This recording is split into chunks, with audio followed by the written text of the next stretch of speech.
श्री ज्योतिषपीठ के शंकराचार्य स्वामी अविमुक्तेश्वरानंद के काशी स्थित श्री विद्या मठ में कैसे लोगों का प्रवेश होता है, इसको हम आपको दिखाएंगे। और एबीपी न्यूज़ की टीम इस बात की भी पड़ताल करेगी कि क्या जो लोग विद्या मठ में पहुंचते हैं या जो बटुक विद्या मठ में पढ़ते हैं उनका रिकॉर्ड है या नहीं। ये देखिए, ये काशी में स्थित वही श्री विद्या मठ है जहां पर करीब 170 की संख्या में जो बटुक हैं वो संस्कृत का अध्ययन करते हैं। सबसे पहले आप गलियों से होते हुए यहाँ विद्या मठ तक पहुँचते हैं, उसके बाद आप सीधे मठ में प्रवेश करते हैं। मठ में प्रवेश करने के बाद कार्यालय है, इसके अलावा वहाँ पर जो व्यवस्थापक हैं किस तरह से उस रिकॉर्ड को मेंटेन करते हैं ये जानना बेहद ज़रूरी है। देखिए, सबसे पहले आप सीढ़ियों के माध्यम से नीचे विद्या मठ में जाते हैं। विद्या मठ जाने का यही मार्ग है और यहाँ से आप सीधे मठ में प्रवेश करते हैं। प्रवेश करने के बाद जिस तरह से यहाँ पर जो लोग हैं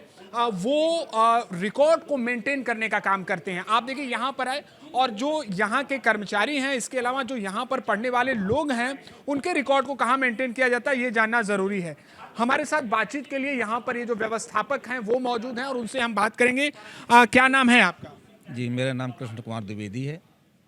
ये बताइए कि ये जो रजिस्टर है ये आपका 2025 और 26 है, इसमें किनका नाम अंकित है? कौन कौन से वो लोग हैं? क्या प्रवेश करने वाले लोग हैं या फिर जो यहाँ पर रहकर पढ़ते हैं कर्मचारी उनका है? बात ये है भाई साहब कि ये जो रजिस्टर है ये इसी न्यू जो ईयर चल रहा है, जो वर्तमान सत्र चल रहा है, ये उसका रजिस्टर है।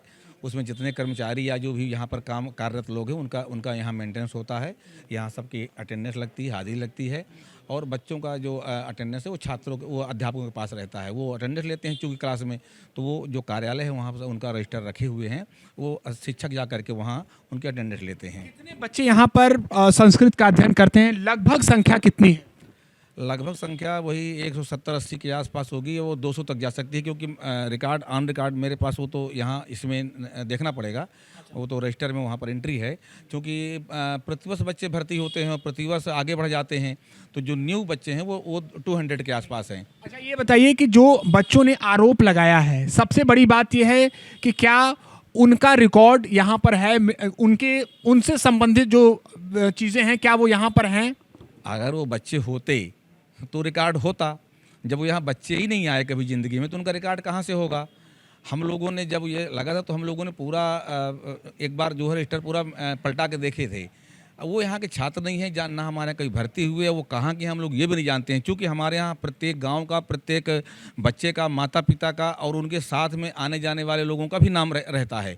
हमारे यहाँ एंट्री गेट में वहाँ पर एंट्री होती है, कोई भी साथ में आएगा उनकी एंट्री होगी, आप उसको रिकॉर्ड चेक कर ले सकते हैं। अच्छा, ये बताइए, यहाँ पर सीसीटीवी कैमरे भी लगे हुए हैं, क्या ऊपर के भी कक्ष में सीसीटीवी कैमरे हैं? यहाँ चप्पे चप्पे में कैमरे लगे हुए हैं, हर जगह कैमरे लगे हुए हैं। ऐसा कोई स्थान नहीं है जो कैमरा विहीन हो। चलिए, हमारे साथ ये बातचीत के लिए व्यवस्थापक जुड़े थे। आप संजय पांडे जी हैं, हम इनसे भी बात करने का प्रयास करेंगे। संजय जी, हम चाहेंगे कि कुछ दूर तक भी आप हमारे साथ चलें जिसके माध्यम से हम बात कर पाएंगे। कैमरे, सबसे बड़ी बात यह है कि अगर मठ का जो कैमरा है क्या उसके माध्यम से ये बात साबित हो सकती है कि वो जो छात्रों के पढ़ने का यहाँ दावा किया जा रहा है वो निराधार है? सभी बिल्कुल, जो यहाँ पे रिकॉर्ड उपलब्ध हैं उससे साबित हो जाएगा। कैमरों को अगर उतना अगर जो मेमोरी है उसमें फीड होगा, वो कब की बात कह रहे हैं, तो उससे भी साबित हो जाएगा। कोई यहाँ के छात्र है ही नहीं है, कोई आज तक देखा ही नहीं है, जानता ही नहीं है, पता नहीं कौन से बच्चे हैं। उनकी शैली भी अलग है, सब कुछ आप देखेंगे उनका भेष। ये जो मठ है, सबसे बड़ी बात यह है कि क्या ये मठ 5 मंजिला है, ये आप बताइए। आप दरअसल वो तो साबित हो चुका है कई बार। एक बार अपने कैमरे की नज़र से देखिए। वैसे 4 तल है, अगर नीचे का भी आप मिला देंगे, ऐसे तो 3 तल है, लेकिन आप अंडरग्राउंड को भी आप जोड़ लें तो 4 तल है। 5वां तल अदृश्य है, वो सिर्फ आशुतोष पांडे को दिखाई देता है और कोई नहीं देख सकता है। उसके लिए उतना सिद्धि होना चाहिए ना, जितना आशुतोष पांडे, वो जो क्या नाम है, आशुतोष जी हैं, तो उतनी सिद्धि तो है नहीं। पढ़ते हैं बच्चे, जहाँ खाना खाते हैं, इसके अलावा जहाँ पर वो सोते हैं, क्या उन जगहों पर भी कैमरा लगा हुआ है? सभी जगहों पे, पूरे मठ में चप्पे चप्पे पे बच्चों के, मतलब ऐसा नहीं कि हमको कोई अपना प्रमाण देना इस दृष्टिकोण से लगा है। बच्चे हैं, उनको भी उससे देखा जाता है कि क्या कर रहे हैं, उनके सुरक्षा के दृष्टिकोण से भी लगा हुआ है, मठ के भी सुरक्षा के दृष्टिकोण से। संजय पांडे जी ये जानकारी दे रहे थे और आप यहाँ से ही मठ में प्रवेश करते हैं। मठ में प्रवेश करने के दौरान जब आप यहाँ से सीधे जाते हैं तो ये देखिए ये गंगा घाट है। यहाँ से ही बटुक जो है इस दरवाजे के माध्यम से कभी नीचे भी उतरते हैं। शाम के समय में जो उनके पूजन का कार्य होता है या फिर पठन पाठन का कार्य होता है वो भी पूरा करते हैं।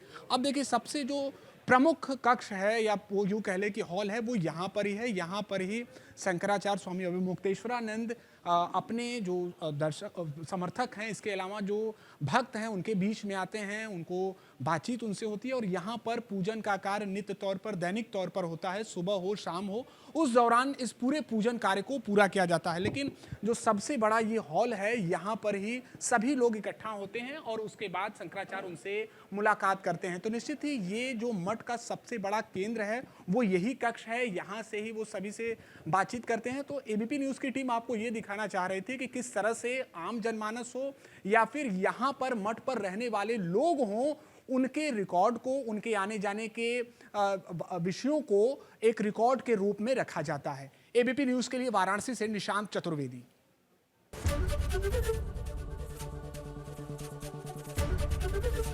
एबीपी गंगा, खबर आपकी, जुबान आपकी।